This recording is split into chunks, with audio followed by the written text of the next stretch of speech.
Hola, muy buenas tardes. Soy el doctor Andrés Blanco.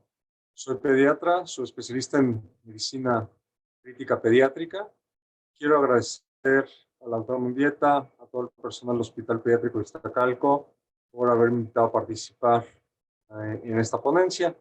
El tema que me pidieron que desarrollara es traumatismo craneoencefálico severo y bueno, vamos a contar algunos puntos importantes del traumatismo craneoencefálico, vamos a revisar parte de la patología y vamos a revisar los puntos claves, sobre todo de las nuevas guías en cuanto a la evaluación y manejo del traumatismo craneoencefálico. ¿Por qué es importante? Bueno, pues el traumatismo craneoencefálico sabemos que sigue siendo una causa de morbo y mortalidad muy importante en la edad pediátrica. De hecho, entre los niños de 5 a 15 años puede estar, dependiendo del país y sobre todo en México, puede ser inclusive en las primeras 3 a 4 causas de muerte. Se estima que en Estados Unidos hay más de 1.7 millones de casos al año, representa el 6% de todos los accidentes y, como les comentaba, en México sigue siendo de las primeras causas de mortalidad en la edad pediátrica. La gran mayoría de estos están relacionados a accidentes de tráfico. Bueno, como podemos ver en esta lámina, ¿no? El traumatismo craneoencefálico en nuestra región puede alcanzar entre 200 a 400 por cada 100,000 habitantes por año. Esto es a nivel global, no solamente en la edad pediátrica. Y como les comentaba, los accidentes de tráfico, sobre todo en las zonas urbanas y suburbanas, pues tienden a ser la causa principal en nuestro país. A raíz de la pandemia, ¿no? Como pueden ver aquí, ha habido una disminución después del 2019, pero seguramente esto va a volver a incrementar cuando la movilidad regrese al curso normal, como puede ser ya a partir de este año. Bueno, el traumatismo craneoencefálico severo, sabemos que es una lesión craneal directa o indirecta, donde esta lesión va a causar principalmente alteración en el estado de conciencia, que es algo muy importante, causado o dado por los cambios neurofisiológicos que va a tener el paciente. Vamos a tener lesiones intracraneales. Puede o no haber la presencia de una fractura de cráneo y, bueno, traer como consecuencias una disfunción multiorgánica, donde puede llegar incluso al paro cardiorrespiratorio del paciente.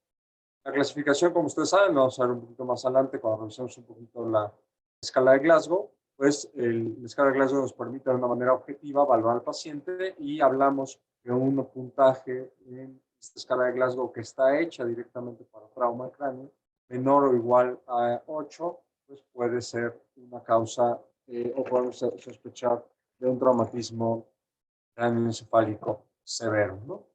Esta lesión o este daño directo al cerebro puede tener como consecuencia que tengamos un daño primario y una lesión secundaria. Este daño primario pues está dado obviamente por la parte directa del trauma, ¿no? Por la fisiopatología directa del mecanismo del trauma. Podemos tener lesiones focales, podemos tener lesiones por aceleración o desaceleración directamente en el cerebro, y esto va a llevar como consecuencia el que el paciente tenga una lesión axonal o un daño directamente en el tejido cerebral. En la lesión secundaria viene todo el daño alrededor de la causa o del golpe o del traumatismo directo, donde va a haber hipoperfusión, va a haber edema, va a haber liberación de radicales libres, y esto va a traer como consecuencia mayor daño cerebral, mayor hipoxia y por lo tanto un daño metabólico que puede no ser directamente relacionado o estar en el sitio de la lesión directa o de la lesión primaria, sino puede haber inclusive una lesión difusa alrededor de la lesión primaria o en algún otro sitio del cerebro. Entonces, se conjugan este daño cerebral, no solamente el daño primario o el daño directo, sino va a traer como consecuencias que podemos tener alteraciones en la coagulación, puede traer como consecuencias alteraciones en el control de la temperatura, el mismo trauma y tener hemorragias o lesiones ocupantes. Ya les decía, este daño cerebral, bueno, va a traer como consecuencia la liberación de mediadores de inflamación, no solamente dados directamente por el trauma, sino por la lesión secundaria, una liberación de factores tisulares, como vamos a ver un poquito más adelante, la liberación o la activación de la cascada de coagulación, con la consecuencia de una coagulación intravascular diseminada y mayor lesión secundaria, pero esta lesión secundaria no solamente dada directamente en el sistema nervioso central, sino que podemos tener una disfunción multiorgánica como contaba hace un momento. A nivel tisular, a nivel de la neurona, bueno, hay una programación en la cual, por esta liberación de radicales libres, esta liberación de calcio intracelular, la excitación que puede tener la misma neurona, hay la liberación de estas caspasas. Las caspasas son proteínas que están programadas o que están inducidas para crear apoptosis. Entonces, al haber esta liberación, no solamente a nivel regional, sino a nivel celular, va a haber esta liberación de las caspasas, el factor inductor de la apoptosis y por lo tanto la muerte celular. Pero esto puede estar causado no solamente por la lesión directa o por el daño directo, por el trauma en la región inicial de traumatismo craneoencefálico, sino por la liberación de estos mediadores en la zona regional o en alguna otra zona de la lesión secundaria, podemos tener este daño secundario que no solamente lo vemos en el sitio donde fue la lesión directa, sino en la lesión secundaria, ¿no? Esto es importante estar evaluando cómo está la lesión del paciente. Y bueno, aquí vemos, ¿no?, el daño axonal que puede tener un paciente y el daño cerebral que puede tener un paciente en la correlación que existe entre las imágenes, ¿no?, las imágenes que vemos por resonancia magnética y los cortes histológicos en la autopsia, donde vemos esta lesión axonal difusa, pero también el daño cerebral macroscópico que puede tener el paciente que correlaciona con las lesiones que podemos ver en la resonancia magnética. Debemos de recordar, muy importante, ¿no?, la parte de la fisiología cerebral para entender cómo vamos a tratar de prevenir este daño y esta lesión cerebral. Los conceptos que debemos tener muy claros es el flujo sanguíneo cerebral, la presión de perfusión cerebral y obviamente la presión intracraneal. Y con estos tres conceptos vamos a jugar para tratar de mejorar las condiciones del paciente. Hablamos de presión de perfusión cerebral, en esta presión mínima que debemos de asegurar para un adecuado funcionamiento cerebral, que llegue a una cantidad de sangre adecuada, un flujo sanguíneo cerebral adecuado para mantener esta oxigenación, esta toma de nutrientes hacia el cerebro. Hablamos de una presión de perfusión cerebral normal entre 60 a 70 milímetros de mercurio. Lo que se opone a esta presión de perfusión cerebral va a ser la presión intracraneal. Y así hablamos que la fórmula para calcular la presión arterial, la presión de perfusión cerebral, pues va a estar dada por la presión arterial media menos la presión intracraneal. La presión de perfusión cerebral media o la presión de perfusión cerebral mínima que debemos de buscar en los pacientes con traumatismo craneoencefálico, pues debe ser por lo menos por arriba de 40 milímetros de mercurio. Lo óptimo es que sea por arriba de 60-70. ¿Por qué? Porque menos de 40 milímetros de mercurio de presión de perfusión cerebral se asocia a mayor mortalidad. Entonces, obviamente, a lo mejor yo de inicio en un paciente que yo estoy valorando el ingreso a urgencias, a lo mejor no puedo conocer yo la presión intracraneal porque a lo mejor no tengo los dispositivos para medirla o de manera inicial no los tengo, pero sí debo de asegurar que deba tener yo una presión arterial media.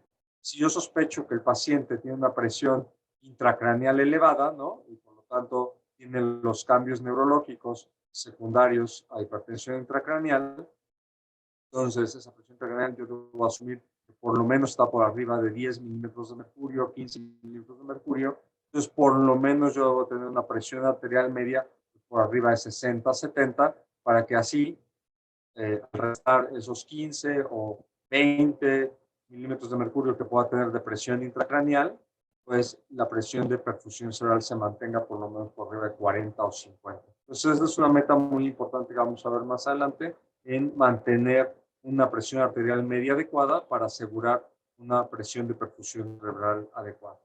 ¿Okay? El flujo sanguíneo cerebral, que es otro concepto que debemos de tomar en cuenta. Acuérdense que el flujo sanguíneo cerebral pues, representa casi el 25% del gasto cardíaco. La mayor parte de este flujo sanguíneo cerebral va hacia la sustancia gris. Más o menos se calcula que puede ser entre 108 mililitros por cada 100 gramos minuto de tejido cerebral. El flujo sanguíneo cerebral está dado por la presión arterial media, menos la presión intracraneana, que es la presión de perfusión cerebral, sobre las resistencias vasculares periféricas.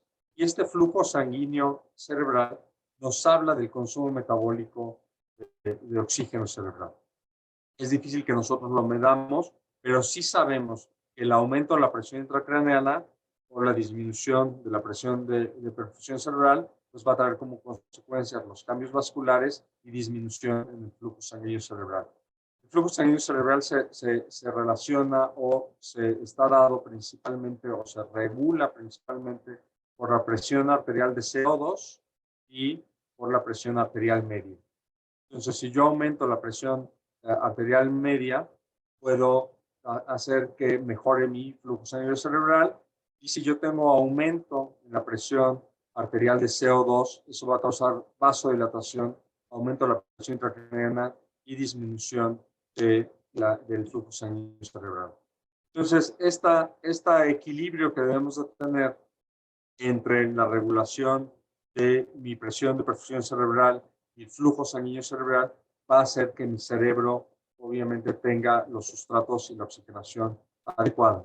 Sabemos, ¿no? Ahora también el concepto que debemos de recordar es la teoría de Monroe-Kelly, donde esta caja cerrada que es el cráneo, pues se compone o está dada por tejido cerebral que ocupa más del 80%, el líquido cefalorraquídeo alrededor de un 10% y la sangre. Y estos tres, si cualquiera de estos tres cambia, ¿no? Porque tengo un sangrado, entonces aumenta el volumen, ¿no? O la ocupación en esa zona, porque tengo un tumor, o en el caso del traumatismo craneoencefálico, tengo un edema, pues estos tienen que tener una regulación para tratar de mantener este mismo equilibrio, lo que es la presión intracraniana, ¿no?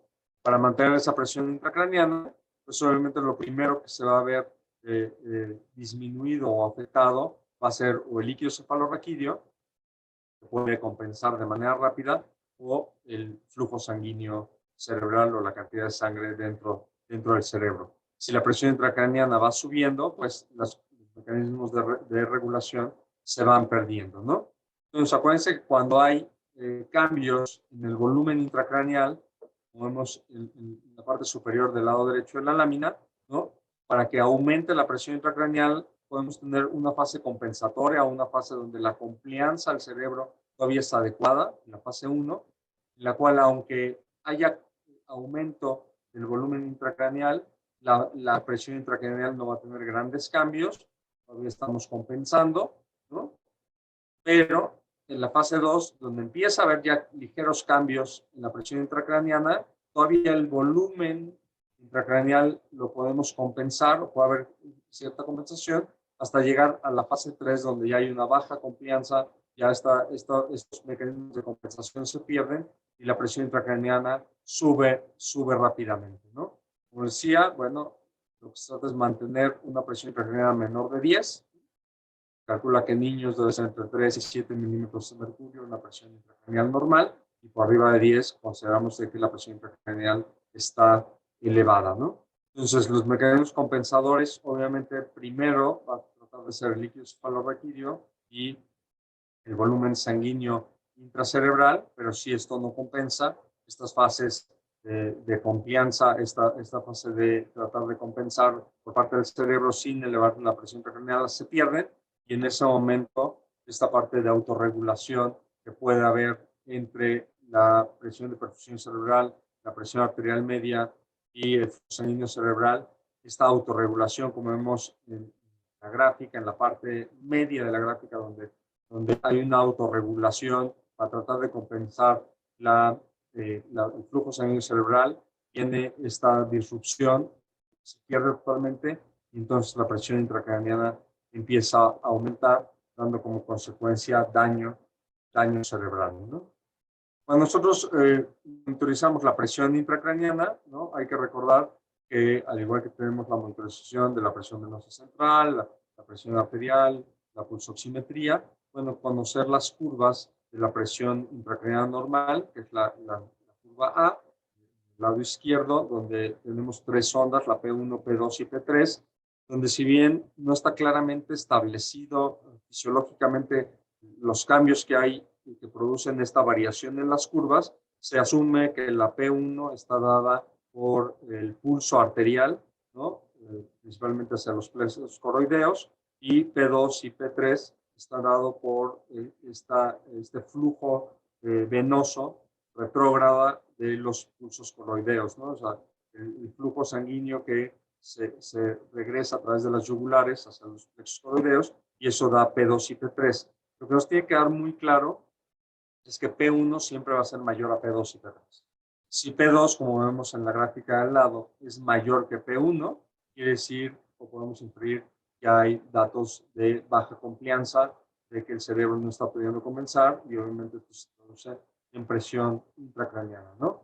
Esta variación, como lo vemos en la gráfica B, ¿no? Esta variación pues, puede estar dada también por el pulso respiratorio, por el flujo respiratorio y el pulso vascular que pueda tener el paciente, pero siempre P1 debe de predominar sobre P2 y P3, ¿no? Si P2 está arriba, quiere decir que esta confianza se está perdiendo, entonces tenemos datos de hipertensión intracraneana, ¿no? Va a ser un poco más didáctico la revisión del tema y la exposición de lo que vamos a hacer con un paciente de trauma craneoencefálico. Esto es algo que nos llega prácticamente no todos los días, de manera frecuente, el niño que tiene un accidente, ¿no? En este caso es un masculino de 10 años, presenta un accidente por tráfico, por choque directo con un automóvil mientras conducía su bicicleta, ¿no? En el 2019, y ahorita vamos a ir desarrollando esto de acuerdo a estas guías que les estoy presentando, que se presentaron en el 2019, ¿no? Dadas por el grupo que conduce el doctor Kohanek y el doctor Tasker, ¿no? Que son alguien que estuvo muy involucrado en toda la parte de neurointensiva. Y basado en estas guías, ellos presentan lo que vamos a describir a continuación, que es la forma de evaluar a un paciente que nos llega con un traumatismo craneoencefálico severo. Esta es la guía, la vamos a ir desarrollando, ¿no? Donde yo diagnostico al paciente con traumatismo craneoencefálico severo con una escala de Glasgow menor de 8, y qué es lo que vamos a hacer, ¿no? Entonces, este paciente llega a urgencias, llega con apoyo de la ventilación, están dando con bolsa o la mascarilla, una frecuencia cardíaca de 60, una tensión arterial aguas con la tensión arterial, ¿no? Que puede estar alta, ¿no? O adecuada para la edad, una frecuencia respiratoria de 8 y una saturación del 100%, ¿no? Cuando se aplica estímulo doloroso, aprieta los ojos, doble el brazo sobre el codo y solo emite sonidos incomprensibles. Entonces, aquí mi primera valoración es tener la escala de coma de Glasgow, en la cual debemos de comprobar, observar, estimular y valorar al paciente, donde recuerden que esta es tenemos la mejor respuesta que pueda tener a la apertura o a la estimulación, o la respuesta que podemos tener en ocular, la respuesta verbal y la mejor respuesta motora, donde tenemos el puntaje que ya todo el mundo conocemos, pero que es importante tener a la mano en los servicios de urgencias, donde el puntaje máximo va a ser 15 puntos, 6 por la parte motora, 5 por la parte verbal y 4 por la apertura de ojos, ¿no? Entonces, lugares para la estimulación física, para ver esta respuesta al dolor, la presión en la punta de los dedos, un pellizco apretado en el trapecio o en el arco supraorbital. Las respuestas motoras de manera anormales, como son brazos hacia el pecho, movimientos de flexión y rotación, el pulgar apretado, la pierna extendida, sabemos que esos pueden ser datos de que el paciente presente decorticación o descerebración, ¿no? Las normales es una respuesta rápida, variable, realmente alejando el brazo del cuerpo, ¿no?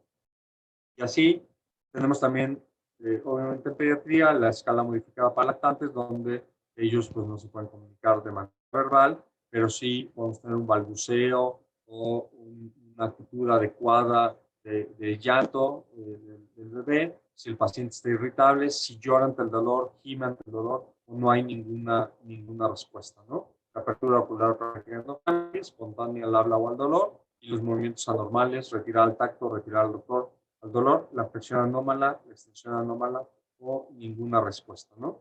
Y la clasificación, como les decía, el traumatismo craneoencefálico va de leve, si tengo un Glasgow mayor de 10, aquí, perdón, por de dedo, mayor de 10, perdón, mayor de 13 a 15, leve, moderado de 9 a 12, ¿no? Esto debería ser 13, 13 a 15 leve, 9 a 12 moderado y un Glasgow menor de 8, el paciente con un daño moderado. Más quiero hacer algunas cuestiones puntuales sobre el traumatismo moderado.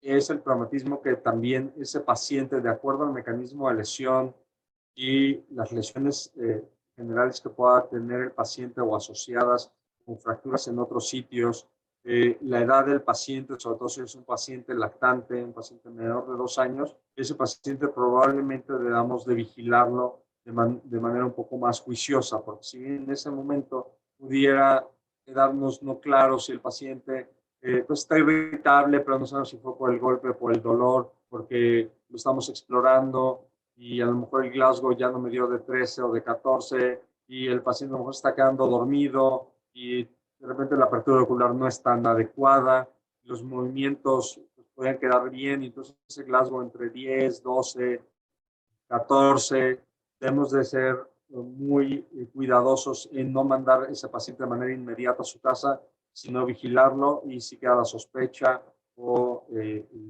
la evolución no está tan clara o el paciente no está tan claro, si bien tiene traumatismo craneoencefálico grave, pues a lo mejor ese paciente lo debo vigilar un par de horas más en urgencias y decidir si requiere o no una tomografía de manera inicial y la valoración por neurocirugía o neurología para completar una valoración completa, ¿no? Entonces no dejen ir de manera tan fácil a un paciente con, que tenga menor de 2 años o que tenga un traumatismo craneoencefálico moderado o que haya lesiones asociadas al traumatismo craneoencefálico. A lo mejor no tenemos lesión craneal, pero se fracturó la muñeca o se fracturó el brazo y además tuvo lesión directa o indirecta en el cráneo, ¿no?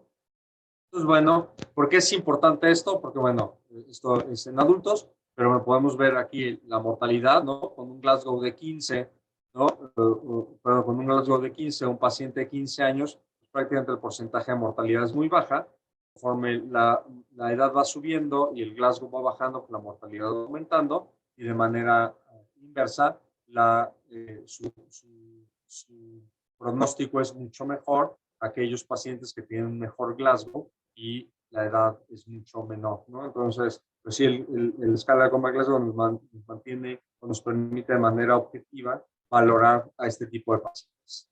Entonces, entre el algoritmo de manera inicial, ¿no? Nos dice que aquel paciente que tenga una escala de Glasgow menor de 8, pues debe de ser evaluado y monitorizado de manera inicial, ¿no? Tener una tomografía de cráneo de manera inicial y, si es necesario, o si no tenemos los recursos, tener un monitor de presión intracraneal.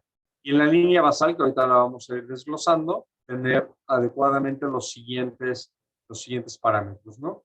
Entonces, este paciente que teníamos, ¿se acuerdan que llegó con hipertensión o con una presión arterial un poco alta, con frecuencia cardíaca que podría estar adecuada, pero que no estaba ventilando adecuadamente? Pues lo primero que se hizo fue, obviamente, asistir la ventilación, manejar adecuadamente una presión adecuada de oxígeno y tener la vía aérea asegurada, ¿no?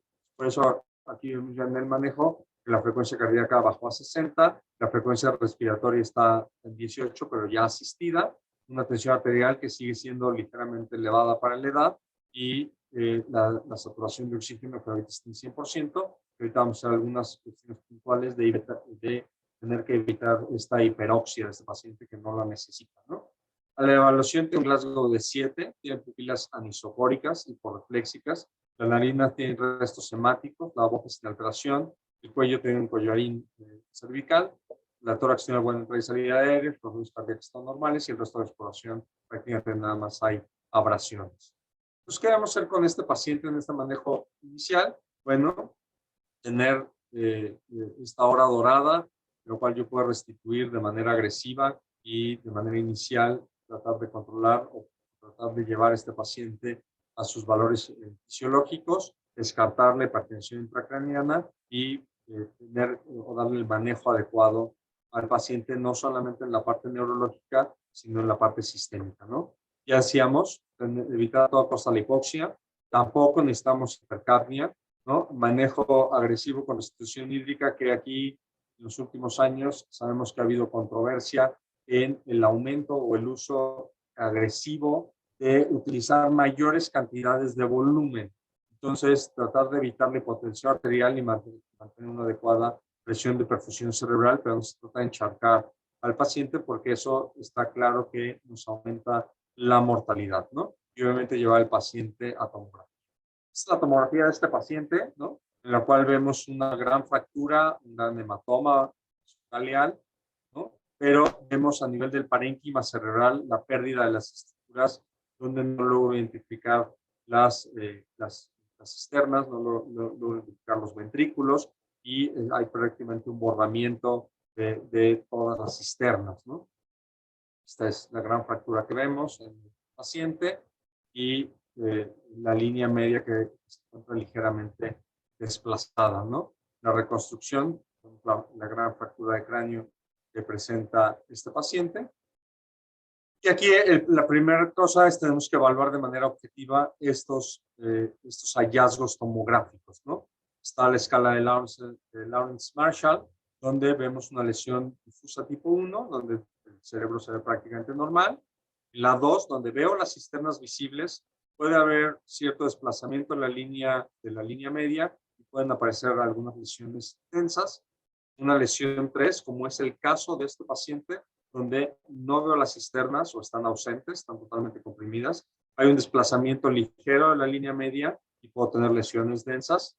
O la lesión difusa 4, donde hay un desplazamiento mayor a 5 milímetros de la línea media, donde esto pues hay una herniación completa o podemos tener datos de herniación del cerebro, ¿no? Entonces, estas lesiones en la primera tomografía, ¿no? Donde la lesión tipo 4, donde hay desplazamiento mayor a 5 milímetros, y bueno, ahí esta clasificación también incluye donde hay una masa que puede estar evacuada totalmente, ¿no? O una masa no evacuada, como se ve en la lámina.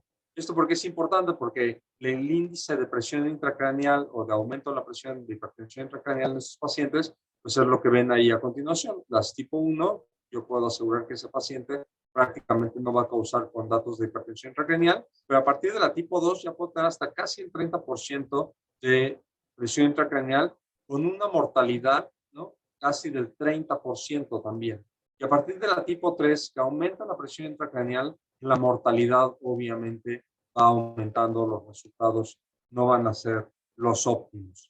Esto es importante para evaluar de manera objetiva, hablar de pronóstico y de manejo con el paciente, con los familiares, ¿no?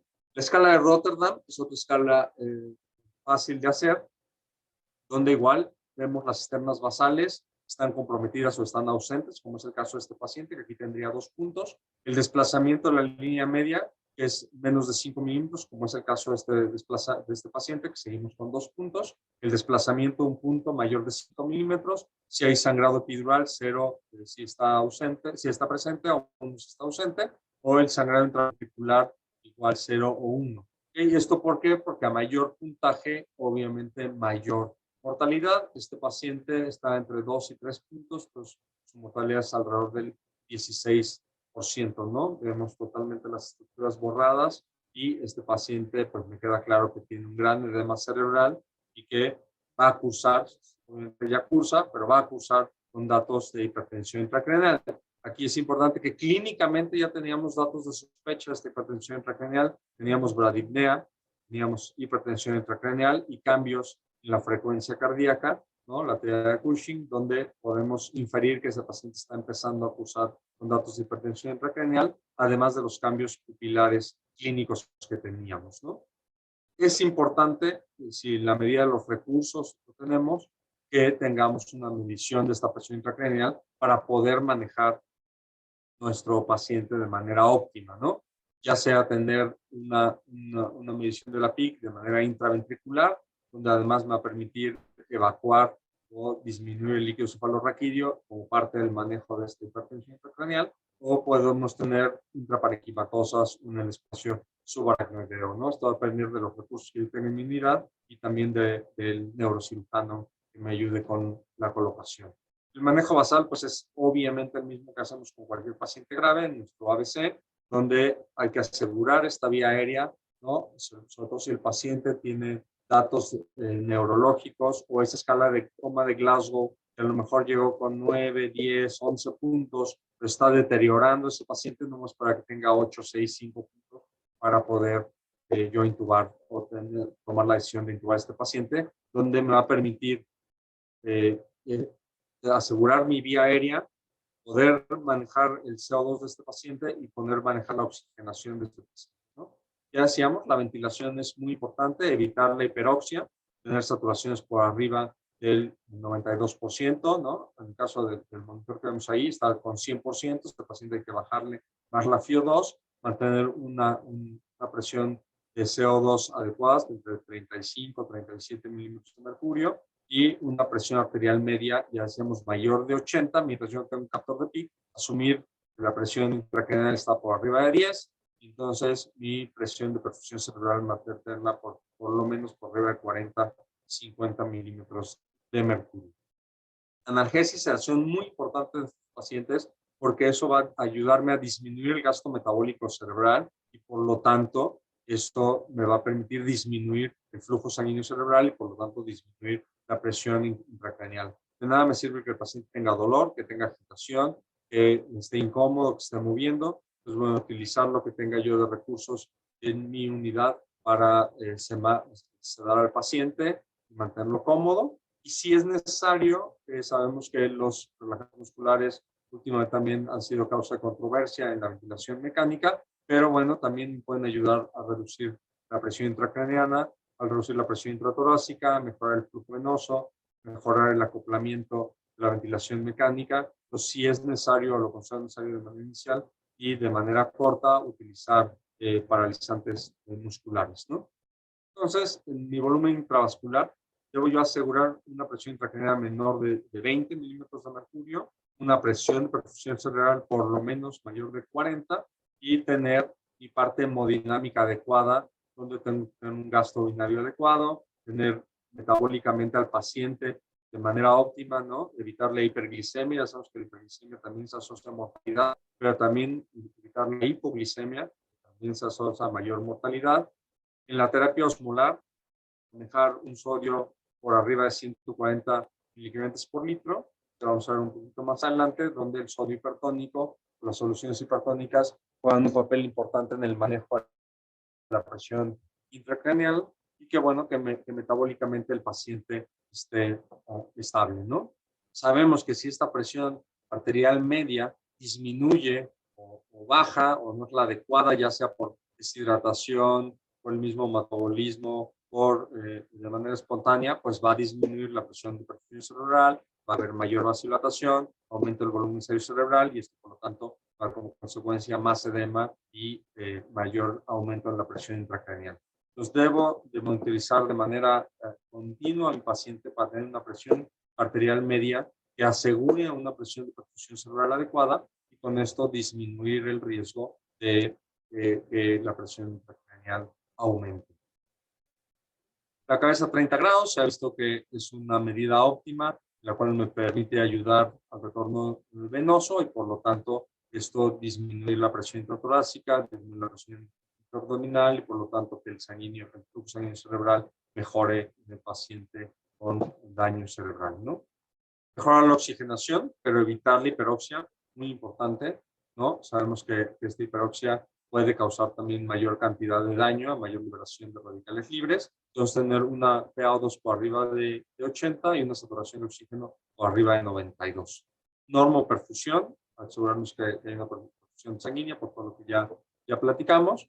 Una hemoglobina por lo menos de 7, ¿no? No necesito que tenga 12, 14 mi paciente, ya sabemos todo el riesgo, todas las guías que han salido últimamente acerca de la transfusión del paciente en estado crítico y que ahora vemos que permitir niveles de hemoglobina entre 7 y 9 pueden ayudar al paciente, favorecer que la perfusión sea mejor, ¿no? En la parte hemorrológica flujo sanguíneo y que no necesito que tenga yo una hemoglobina por arriba de 10, 12, que era la meta que teníamos antes, ¿no? Y muy importante, vigilar y tratar la coagulopatía, ¿no? Los datos de CID.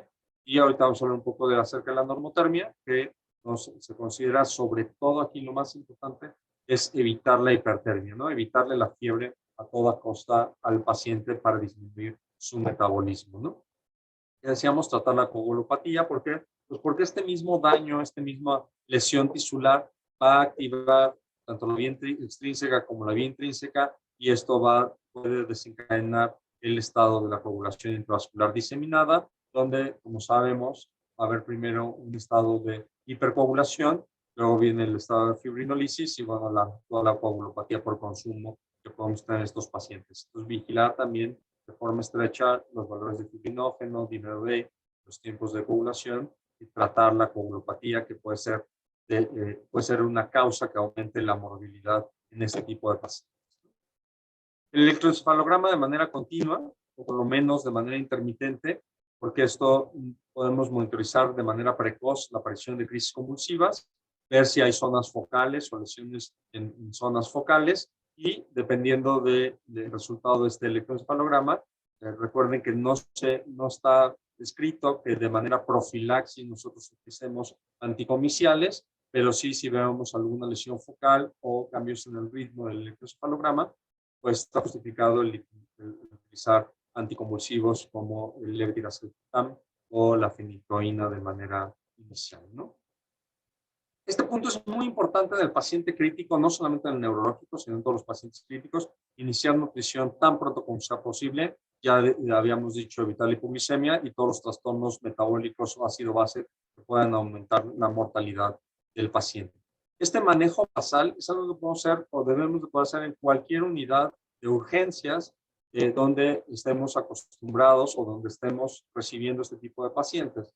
Entonces, esto es importante tener todo el equipo necesario para hacerlo. A lo mejor la monitorización avanzada, no en todos los centros podemos tener disponible para una monitorización avanzada, pero sí con los datos clínicos que tiene el paciente y con los datos indirectos y directos que tengo en la monitorización del paciente, debo de poder evitar que el paciente aumente su morbilidad, ¿no? Entonces, bueno, el paciente ya en la unidad de terapia intensiva ya está monitorizado, lo tengo ventilado, ya tengo totalmente monitorizado al paciente, tanto la presión intracraneal como la presión de perfusión. Entonces, aquí, después de la parte inicial, que es todo lo que vimos, lo que acabamos de ver que estaba en negro, tenemos diferentes vías donde yo debo seguir la monitorización.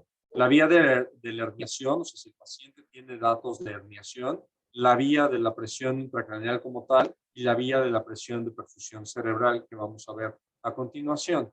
En el caso de la vía de la herniación, si el paciente presenta datos de herniación, porque el paciente presenta cambios pupilares, hipertensión, bradicardia, ¿no? Ya sea en platea de Cushing, posición extensera de cerebración, pues obviamente revalorar a ese paciente con una tomografía de urgencia, hiperventilar hasta tratar de revertir la midriasis, ahí sí aumentar el soporte de oxígeno para tratar de tener una oxigenación de manera adecuada y puedo utilizar soluciones hipertónicas al 3% en bolos, como vamos a ver un poquito más adelante, o manitol en el caso de que el paciente no tenga un sangrado. Acuérdense que en el caso de un sangrado, el manitol no es nuestra primera opción porque puede aumentar que el manitol vaya hacia ese sangrado y entonces esa zona hacerla más hiperosmolar y aumentar la cantidad de sangrado. En caso de que yo tenga una ventriculostomía, pues tratar de hacer el drenaje, hacer la tomografía y la valoración por neurocirugía y bueno, ver si está indicado, ¿no? En el caso de la presión intracraneana, en la vía de la presión intracraneana, bueno, pues obviamente si la presión intracraneana aumenta, lo primero que voy a hacer es si tengo una ventriculostomía, pues tratar de drenar ese líquido, ¿no? Si sigue aumentando, pues entonces pasar bolos de solución hipertónica o dejarlo en infusión continua, la solución hipertónica si es que no lo había hecho, aumentar la sedación y la analgesia para que el paciente esté confortable y que ese no sea una causa por la cual está aumentando la presión intracraneal. Y acuérdense que aquí es muy importante que a veces tenemos muy buena sedación o sedamos muy al paciente, pero no tiene muy buena analgesia. A veces es difícil de valorar. Entonces, asegurarnos que tengamos una sedación y una analgesia adecuada. Si es necesario, como ya mencionamos, la utilización de bloqueadores neuromusculares y, bueno, ver que nuestra terapia de solución hipertónica o solución salina sea la adecuada, ¿no? Este tiempo de instauración debe ser lo antes posible y estar en revaloración constante, ¿no? Sobre todo si vemos un incremento en la presión intracraniana de 20 a 25 milímetros de mercurio por más de 5 minutos o un pico rápido, eso me dice que la presión intracraneal no está bien controlada y tenemos que hacer todas las medidas que acabo de mencionar y revalorar al paciente y si es necesario volver a tomar una tomografía para que no estemos teniendo cambios que no estemos detectando, ¿no? Entonces, nuestra meta debe ser que nuestra presión intracraneal debe ser idealmente menor de 20, ¿no? Pero no dejar que pase de 20 a 25 milímetros de mercurio. Utilizar soluciones hipertónicas al 3%, pueden ser al 6%. Hay algunos artículos que dicen que hasta el 25% puede usar soluciones hipertónicas, 1 a 3 mililitros por kilo por hora, mantener una osmolaridad menor de 360 o un sodio sérico menor de 160, ¿no? En el caso de que yo pueda utilizar manitol que no esté contraindicado por hemorragias intracraneales, bueno, manitol 0.5 a 1 gramo por kilo, cuidando también que mi osmolaridad no suba más de 320 milímetros por litro, milimoles por litro, ¿no? Monitorizar obviamente electrolitos, creatinina y hemoglobina en estos pacientes, ¿no? La vía de la presión de perfusión cerebral, que es la otra vía que nos queda, pues es un poco más complicada en nuestro medio porque no tenemos en todas las unidades los medios para ver la presión tisular de oxígeno cerebral. Y aquí es una herramienta que la tecnología cada vez nos va a llevar a tenerlo de manera habitual en las unidades, sobre todo aquellas unidades que se dedican a lo neurointensivo. ¿Por qué? Pues porque es una herramienta muy importante donde puedo yo ver esa presión tisular de oxígeno cerebral que debe mantenerse por arriba de 10 milímetros de mercurio, si es necesario aumentar la FiO2 y si es necesario aumentar la perfusión, ¿no? Aumentar la perfusión, pues es necesario utilizar aminas, ajustar el CO2, optimizar la hemoglobina si es que todavía tengo chance de optimizarla, ¿no? Entonces, debo de mantener, insisto, a lo mejor no tengo forma de yo ver la presión tisular de oxígeno, pero sí puedo yo enfocarme a que mi presión de perfusión cerebral se mantenga por lo menos por arriba de 40, 50 milímetros de mercurio y evitar cambios, ¿no? Entonces, sobre todo si este paciente ya tiene vasopresores, pues que no haya momentos en los cuales los vasopresores se acaban y en lo que volvemos a preparar, etcétera, que sabemos que nos puede pasar.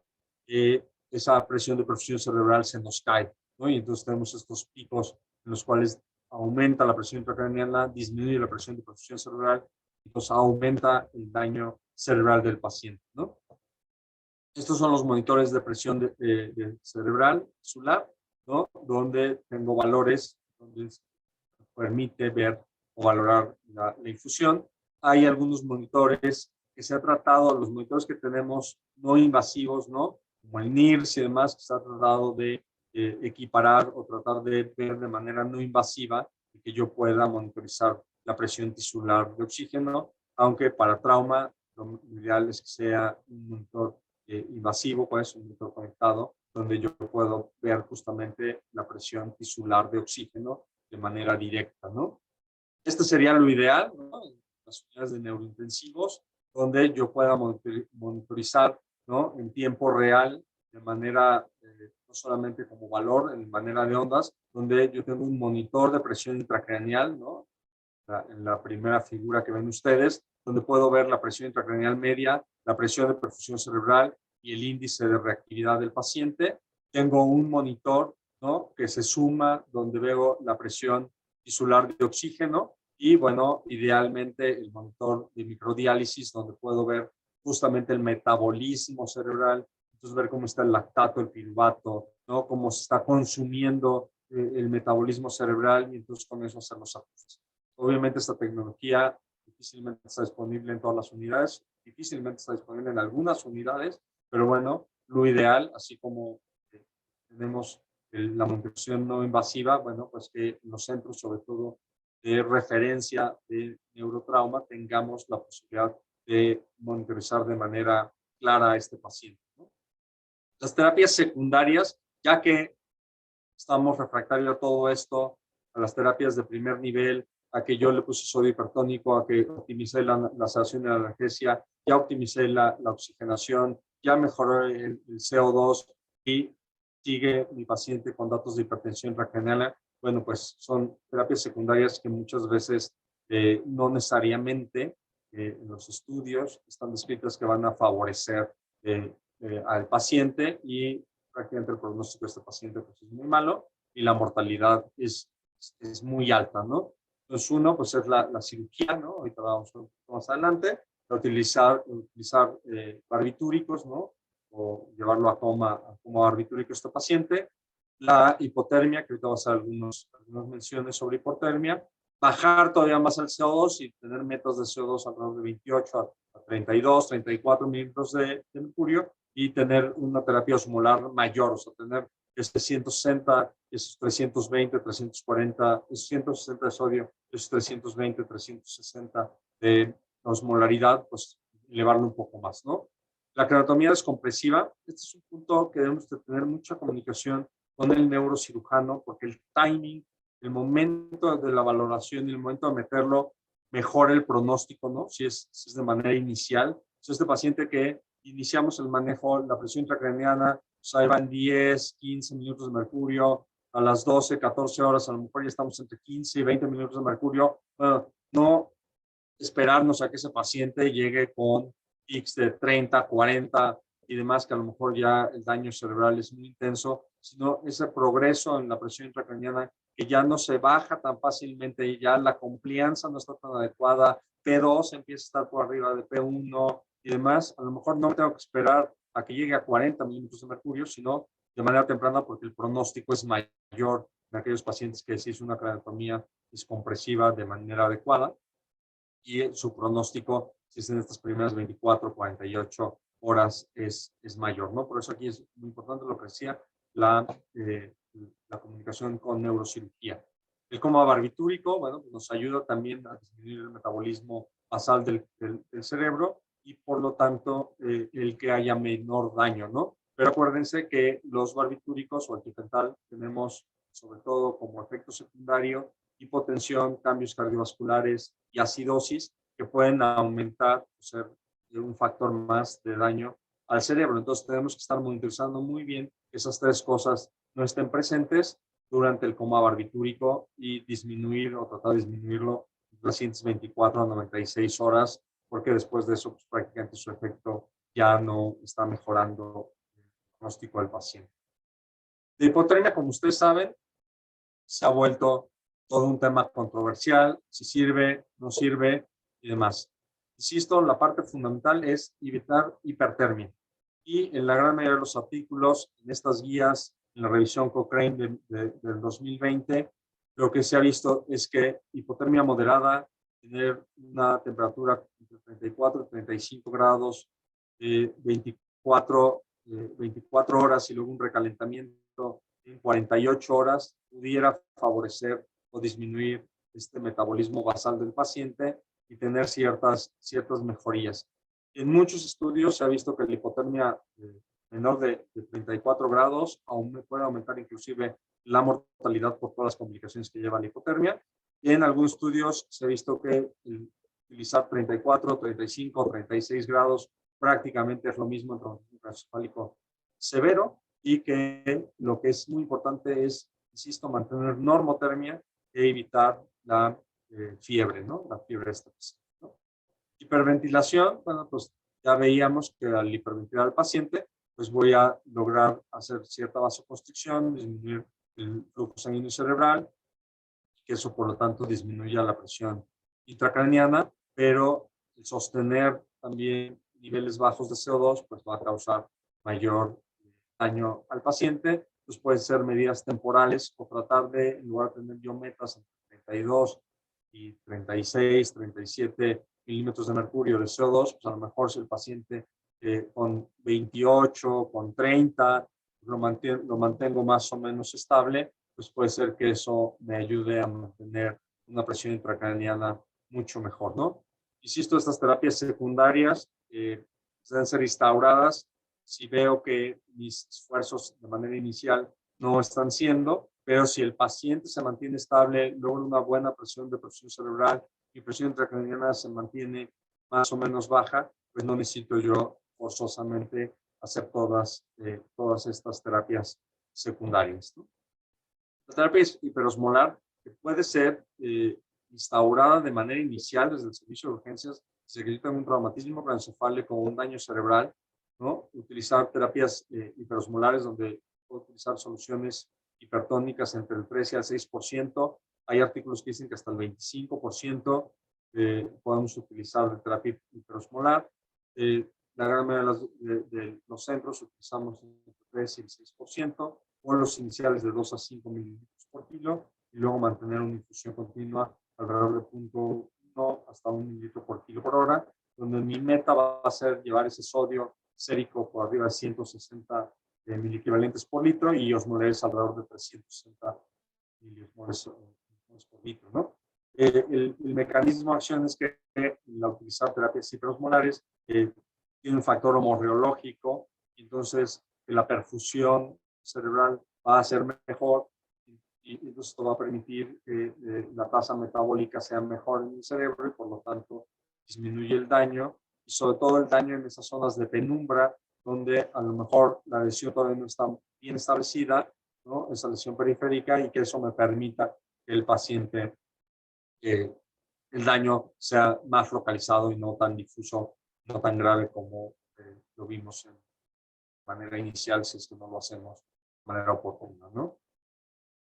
Una herramienta clave que cada vez debemos de tener más en los servicios de urgencia y en las terapias intensivas es el ultrasonido. Sabes que el ultrasonido en los siguientes años prácticamente va a ser nuestro segundo estetoscopio, ¿no? O sea, nos va a permitir valorar de manera integral al paciente, de manera donde puedo ver cambios ventilatorios, puedo hacer cambios o puedo tener valoraciones hemodinámicas del paciente, puedo tener en trauma, obviamente, valoración de las lesiones en el paciente. Y en la parte de neurointensivos, ¿no? El eco transcraneal ha sido una herramienta muy importante donde debemos de capacitarnos o capacitar a las personas para que lo hagan, donde me permite ver justamente la medición de manera directa del flujo sanguíneo cerebral y ver estos cambios en los cuales si yo tengo unos índices de pulsatilidad bajo que se asocian a hiperemia, a estenosis, a vasoespasmo, o altos que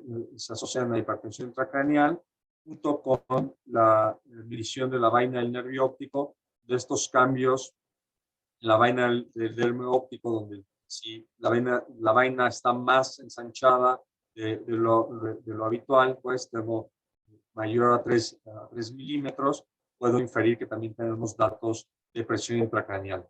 Los sitios donde yo puedo ver el flujo sanguíneo cerebral, ¿no? Como ven en los esquemas, bueno, el transorbitario que me sirve para ver la arteria cerebral media, la arteria cerebral anterior y la vaina del nervio óptico, el transfer temporal, donde veo también la arteria cerebral media, la arteria cerebral anterior, la ventana suboccipital, donde veo la arteria cerebral inferior, ¿no?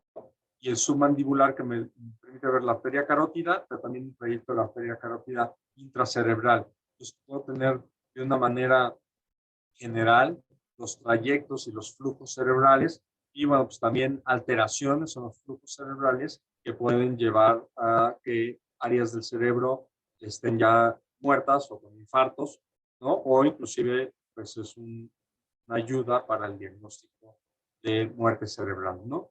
El ultrasonido, pues es algo que en la gran mayoría de las unidades lo tenemos disponible, ¿no? Donde tenemos que pedirle a los radiólogos o al urgenciólogo que esté capacitado en el manejo de ultrasonido, o a los intensivistas nos damos de capacitar en el manejo del ultrasonido, pues es una herramienta donde yo puedo estar valorando de manera continua. A lo mejor no tengo ese monitoreo transcraneal para ver la presión de perfusión cerebral de manera directa, pero sí tengo un ultrasonido donde yo puedo ir viendo los cambios vasculares, los cambios en las resistencias, y entonces poder valorar si el paciente tiene datos o no directos porque esto lo estoy valorando de manera directa, de hipertensión intracraneal, ya sea de manera global o de manera regional, y esto asociado a la monitorización de la presión intracraneal, bueno, permite tener mejores decisiones y una mejor monitorización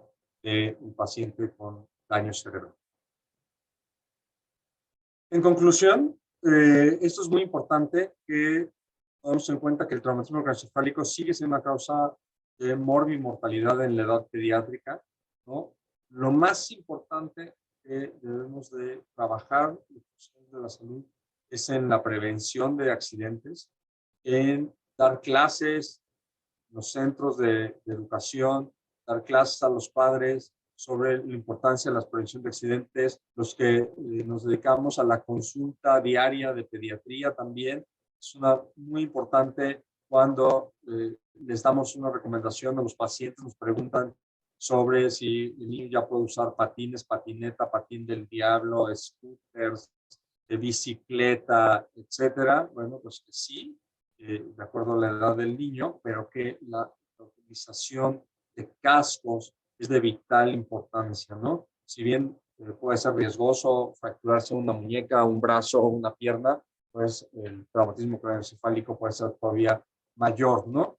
En los lugares de recreo, ¿no? De recreación, ¿no? Como pueden ser parques, como pueden ser albercas, como pueden ser donde hay escaleras, pues nosotros como profesionales de la salud, pues tener esta prevención, pues, esta cultura de la prevención de accidentes, la utilización de barandales, sobre todo en niños pequeños que todavía no pueden calcular, subir, bajar escaleras.